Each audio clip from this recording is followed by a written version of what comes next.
Korea Selatan sahkan kes ke-6 demam babi Afrika. Seoul, Korea Selatan pada Selasa mengesahkan kes ke-6 demam babi Afrika, ASF, tahun ini, mendorong pihak berkuasa memperketat langkah kawalan bagi mengekang penularan virus berkenaan di seluruh negara, menurut Kementerian Pertanian, Makanan dan Hal Ehwal Luar Bandar. Kes terbaru dikesan di sebuah ladang babi di Borseong, kira-kira 138 km ke selatan Seoul, yang memelihara sekitar 3,500 ekor babi.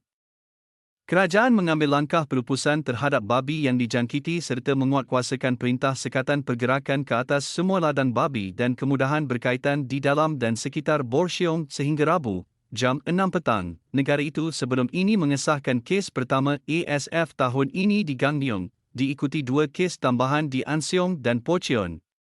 ASF tidak menjangkiti manusia, namun membawa maut kepada babi dan setakat ini tiada vaksin atau rawatan tersedia.